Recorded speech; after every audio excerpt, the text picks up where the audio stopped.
They did not leave quietly. They did not slip away in the night. They stood up inside one of the most powerful Christian broadcasting institutions in America, and they paid for it. With their jobs, with their income, with their safety, with their privacy, with a relationship that should have been unbreakable. And they are still standing. Jonathan Lamb, son of Daystar co-founders Marcus and Joni Lamb, was fired from the network in November 2024 after refusing to sign a non-disclosure agreement. His wife Suzy was fired from her role as co-host of a Daystar program in June 2023. But the firing was not the beginning of the price.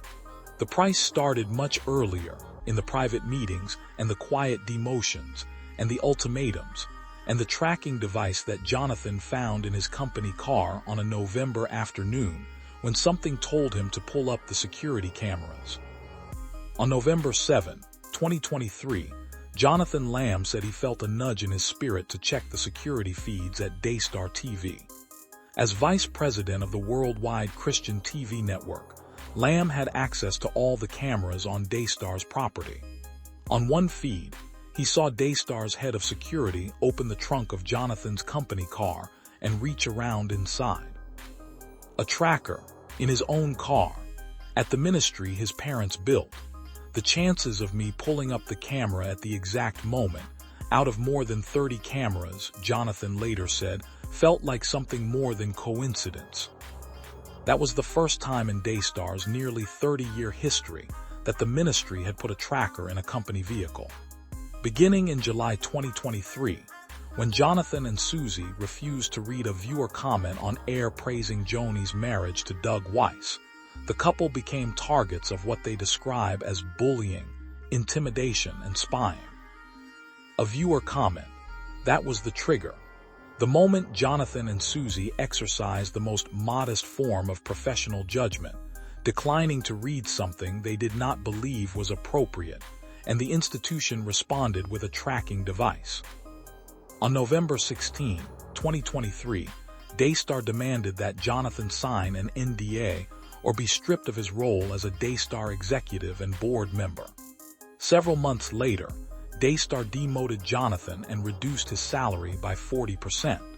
The ministry also fired both of Suzy's parents, who were also Daystar employees.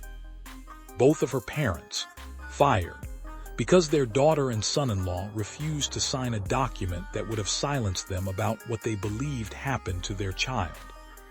The price was not just professional, it was generational. It reached backward into Suzy's family of origin and removed her parents from a ministry they had served. It said, if you stand with Jonathan and Suzy, there is a cost for you too, and the cost is your livelihood. Then, at 5:38 p.m. on September 6, 2024, Jonathan and Suzy discovered they were being followed by a private investigator. The couple released video showing a purple car following them as they drove with their children on local streets. Jonathan confronted the man driving the purple car, who identified himself as an investigator, but said he could not disclose who hired him. They were being followed, with their children in the car, on local streets, by a private investigator whose license plate was registered to a named individual and whose client has never been publicly confirmed. A mother and a father, driving their children through their neighborhood, being tailed. That is the price Jonathan and Suzy Lamb paid for refusing to be silent. But wait, let me ask you something. Jonathan and Suzy Lamb alleged their daughter had been harmed by a male relative, leading to disagreements between the couple and Jonathan's parents. They also accused Joni of urging Suzy not to report the allegations to police, though the couple eventually did so anyway. They reported it anyway, despite being urged not to, despite the professional consequences, despite the demotions and the salary cuts and the NDA ultimatum and the tracking device and the private investigator.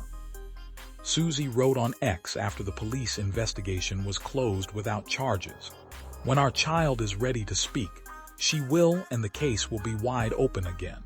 Till then we rest and trust God to bring justice." When our child is ready to speak, she will, and the case will be wide open again.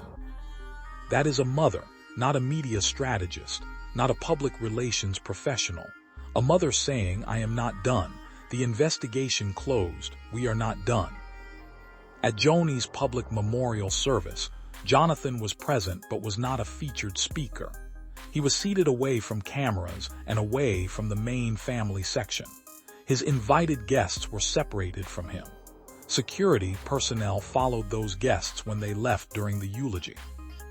At his own mother's funeral, after everything that had already been taken from him, his job, his income, his parents' endorsement, his place in the institution they built, he showed up. He sat in the room.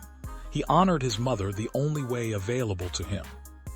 And the institution that had fired him tracked him, followed his car, fired his in-laws, managed even that moment. The cameras missed him. His friends were moved. His sisters did not say his name. For decades, Jonathan Lamb was positioned as the natural heir to Daystar, reportedly named by both founders as their chosen successor. Marcus Lamb's written directive explicitly stated that if Joni passed or retired, Jonathan would become head of Daystar. His father wrote it down. In a document, explicitly, Jonathan Lamb will become the head of Daystar. Jonathan was removed from his position as vice president because he declined to sign a non-disclosure agreement.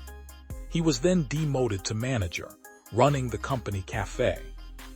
From vice president to the cafe. At the ministry his parents built from a single television station in Montgomery, Alabama in 1984, where he had grown up, where Jesse Duplantis watched him as a little lamb and was shocked, genuinely shocked, at what had become of the family he had known for decades. Despite Daystar's heavy-handed tactics, Jonathan and Suzy say these events have only strengthened their resolve.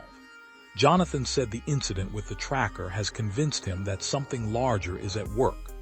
The chances of me to feel in my spirit to pull up the cameras at the exact moment, and there's like over 30 cameras, to have that camera pulled up of the security guard, opening up my trunk. I was just like, he put something in my car. 30 cameras, and he pulled up the right one, at the right moment. A man whose faith is genuine, not performed, not strategic, not the content of a broadcast, believes that is not coincidence. And his wife Suzy closed every public statement the same way. We forgive them. God is in control. The love was always real.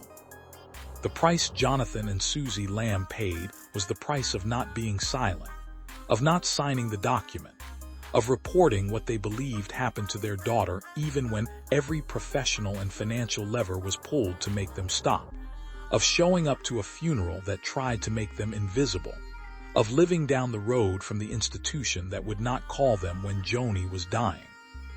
With Joni Lamb's death, leadership of Daystar was transferred to the network board of directors. No successor has been publicly named. The board holds the institution. Jonathan holds the directive his father wrote, and the Christian world holds the question that nobody in that boardroom has answered. When our child is ready to speak, she will. The case will be wide open again. Thank you for watching.